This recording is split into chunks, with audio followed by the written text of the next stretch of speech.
दोस्तों, विदेशी पत्रकार के आगे एस जयशंकर की जुबान क्यों लड़खड़ाई? और उससे भी बड़ा सवाल, आखिर एस जयशंकर विदेशी पत्रकार से बात कर सकते हैं, लेकिन देश के किसी एंकर, किसी रिपोर्टर, किसी पत्रकार से इंटरव्यू में बात करने के लिए एस जयशंकर को कौन रोक रहा है? दोस्तों, एस जयशंकर का एक वीडियो सोशल मीडिया में काफी वायरल है। एक विदेशी पत्रकार है जो उनसे इंटरव्यू ले रहे हैं। हालांकि इस इंटरव्यू में ऐसे कई सवाल विदेशी पत्रकार ने पूछे जो हमारे देश का मीडिया कभी नहीं पूछ सकता, औकात ही नहीं है उनकी पूछने की। और उन्हीं सवालों में कई बार एस जयशंकर वो बोलते हुए भी दिखाई दिए जिनके सवाल हम यहाँ तलाश रहे हैं। जैसे इस विदेशी पत्रकार ने एस जयशंकर से पूछा कि क्या आपने वो आतंकी पकड़ लिए हैं जिन्होंने आतंकवादी घटना को अंजाम दिया पहलगाम में? तो इसको लेकर एस जयशंकर ने कहा कि हमने उनकी पहचान कर ली है। यानी कि एस जयशंकर ने पहली बार, भारत सरकार के किसी मंत्री ने पहली बार सार्वजनिक तौर पर स्वीकारा कि वो आतंकवादी अब तक पकड़े नहीं गए हैं। इसके अलावा भी कई मुद्दे थे जिस पर एस जयशंकर से पूछा गया और एस जयशंकर यहाँ पर बात कर रहे थे। लेकिन कांग्रेस पार्टी का ये दावा है, कांग्रेस का ये दावा है कि एस जयशंकर की जुबान बार बार लड़खड़ा रही थी। और दोस्तों, आईटी सेल दोनों तरफ के हैं, आप जानते हैं। बीजेपी का आईटी सेल भी वैसे ही काम करता है जैसे कांग्रेस का आईटी सेल है। जैसे बीजेपी के आईटी सेल बोली हुई बात को एडिट कर करके चलाता है, वैसे ही एस जयशंकर की जो बोली हुई बात थी उसको भी एडिट करके चलाया गया। जहां जहां एस जयशंकर थोड़ा लड़खड़ा रहे थे या बोलने का स्पेस ले रहे थे, सबके बोलने का अपना तरीका होता है, हर कोई धारा प्रभाव नहीं बोलता, तो उसको एडिट कर दिया गया ऐसे कि एस जयशंकर लड़खड़ा रहे। ये कांग्रेस के आईटी सेल ने किया। उसके बाद कांग्रेस के आईटी सेल ने वीडियो शेयर कर दिया, लेकिन उस वीडियो पर राहुल गांधी ने कुछ सवाल खड़े कर दिए। दोस्तों, ये सवाल राहुल गांधी के नहीं है, ये सवाल आपके, मेरे, हम सबके हैं, जिन्होंने सीज फायर के बाद भारत की विदेश नीति पर लगातार बहुत से क्वेश्चन मार्क खड़े किए हैं। लेकिन कितनी हैरानी की बात है दोस्तों कि भारत की विदेश मंत्री भारत की जनता से बात करने को राजी नहीं है। भारत की जनता से वो बात नहीं करे, भारत के किसी पत्रकार को इंटरव्यू नहीं दे रहे हैं। इंटरव्यू किसको दे रहे हैं? एक विदेशी पत्रकार को। अब विदेशी पत्रकार तो सारे सवाल पूछेगा, उसने पूछ लिए सवाल, जिसके बाद वीडियो एडिट करके कांग्रेस पार्टी ने शेयर कर दी और राहुल गांधी ने उस पर कुछ क्वेश्चन मार्क खड़े कर दिए। जैसे राहुल गांधी का जो पहला सवाल था वो आपके भी मन में होगा दोस्तों। राहुल गांधी ने पूछा, Will JJ explain why has India been hyphenated with Pakistan? Jaishankar को JJ बोला है राहुल गांधी ने, और वो बोलते हैं कि भारत और पाकिस्तान हाइपनेटेड, यानी कि एक साथ भारत और पाकिस्तान को क्यों रखा गया। देखिए दोस्तों, रामचंद्र गुहा एक बहुत बड़े लेखक हैं, आपने उनकी कई किताबें पढ़ी होंगी, बहुत शानदार किताबें लिखी हैं, खासतौर पर नेहरू गांधी इनके इंडिपेंडेंस के बाद के दौर की। तो रामचंद्र गुहा ने कुछ दिन पहले ये बात बोली थी, जिसके बाद हर किसी ने इस बात को कोट किया, वही राहुल गांधी भी कोट कर रहे हैं कि भारत और पाकिस्तान को हाइफन की तरह इस्तेमाल किया जाने लगा है। और ये शुरुआत ट्रंप ने की, जब से उन्होंने सीज फायर का खुद ऐलान कर दिया। 30 साल लगे हैं दोस्तों, इस देश को 30 साल ये बताने में दुनिया को कि भारत अलग है, पाकिस्तान अलग है। और ये सच है दोस्तों, भारत दुनिया का सबसे बड़ा लोकतंत्र है और पाकिस्तान की सरजमीन में लोकतंत्र नाम का कभी कुछ बीज आज तक उगा ही नहीं। वहां की कोई सरकार अपने 5 साल पूरे नहीं कर पाई है। वहां पर फौज का एक तरह से अप्रत्यक्ष रूप पर शासन है और वहां की सरकार सिर्फ एक दिखावटी सरकार है। मुझे आपको ये सब बताने की जरूरत नहीं, दुनिया जानती है ये। लेकिन भारत की विदेश नीति को 30 साल लगे पूरी दुनिया को ये कन्विंस करने में कि आप भारत को और पाकिस्तान को एक साथ मत रखिए। लेकिन ट्रंप ने जिस तरह से सीज फायर का ऐलान किया, उसके बाद से बार बार वो भारत और पाकिस्तान को एक तराजू पर रख रहे हैं। वो यहाँ तक कह रहे हैं कि वो मोदी और शहबाज शरीफ को एक साथ डिनर कराने को तैयार है। मतलब इससे ज्यादा गलत बात मोदी जी के लिए कुछ हो ही नहीं सकती। उतने बड़े नेता की तुलना बताइए पाकिस्तान के पीएम से कर रहे हैं। दोस्तों, ये विदेश नीति का फेलियर है कि आप अमेरिका को कन्विंस नहीं कर पाए, और विदेश नीति का फेलियर है तो किसका फेलियर है? विदेश मंत्री का फेलियर है।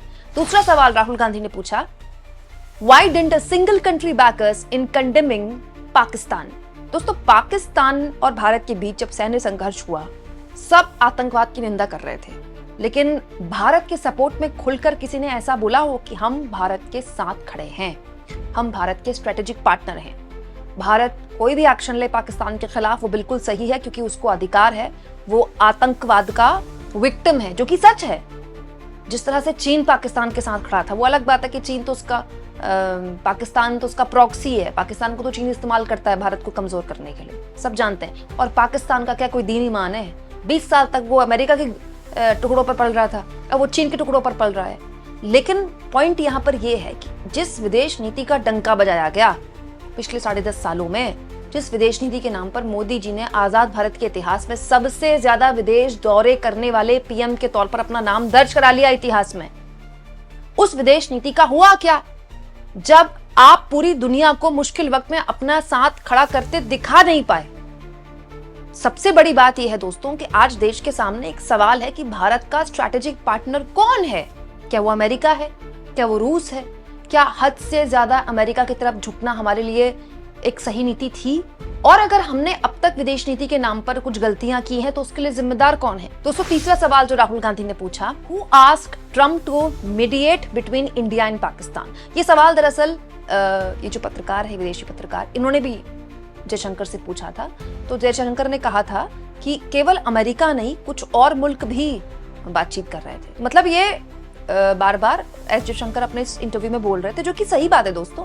केवल अमेरिका नहीं था, इनफैक्ट सऊदी अरेबिया ने तो प्रत्यक्ष तौर पर उनका तो दिखा है कि उन्होंने कोशिश की दोनों देशों के बीच कैसे भी करके सैन्य संघर्ष खत्म हो जाए। लेकिन प्रॉब्लम तो ये ना कि सऊदी अरेबिया की तरफ से तो बयान नहीं आया ना कि हो गया इंडिया पाकिस्तान का सीज फायर।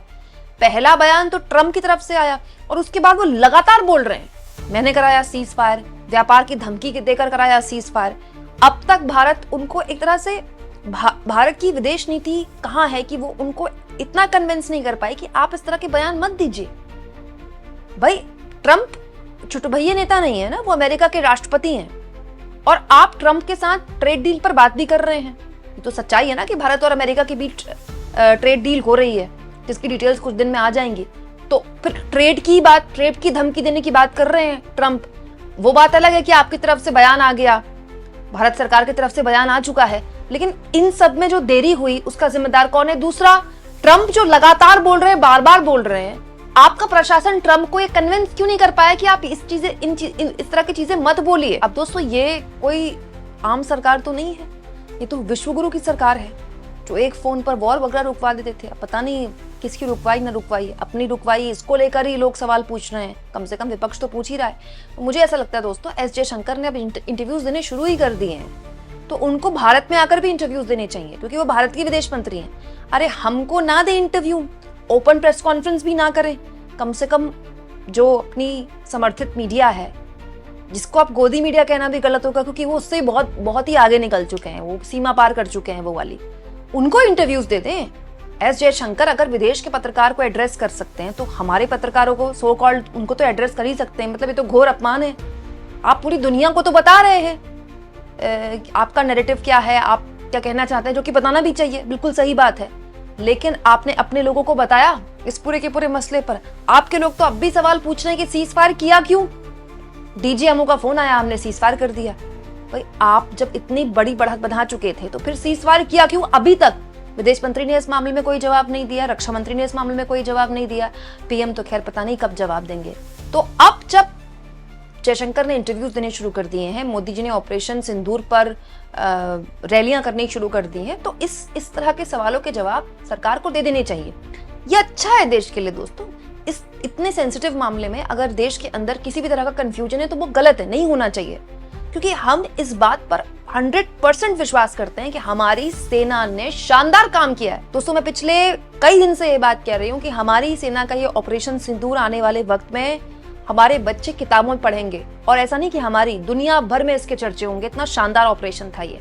लेकिन सरकार की तरफ से, जैसा कि मोदी जी ने एक बार 2014 से पहले कहा था कि कमी सेना में नहीं है, कमी सरकार में है। मैं मोदी जी की बात को दोहरा नहीं रही हूँ, बस उनको उनकी बात याद दिला रही हूँ कि सरकार के तौर पर जयशंकर को सामने आना चाहिए, क्योंकि सारी बातचीत पूरी दुनिया के नेताओं से उन्हीं की हुई थी ना उन दिनों। वही ट्वीट बता रहे थे, ट्वीट करके कि अब इस नेता से बात हुई, अब उस देश के नेता से बात हुई।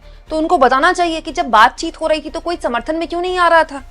आप इस मुद्दे पर क्या सोचते हैं दोस्तों? आखिर एस जयशंकर विदेश में जाकर इंटरव्यू दे सकते हैं तो देश में क्यों नहीं वो इंटरव्यूज दे रहे हैं? कमेंट बॉक्स में जरूर लिखें, और जितना हो सके दोस्तों चैनल को शेयर करें, सब्सक्राइब करें, और थैंक्स और ज्वाइन। दोस्तों, ये 2 ऑप्शन हैं जिसके जरिए आर्थिक तौर पर भी अगर आप चाहें तो चैनल की हाथ मजबूत कर सकते हैं।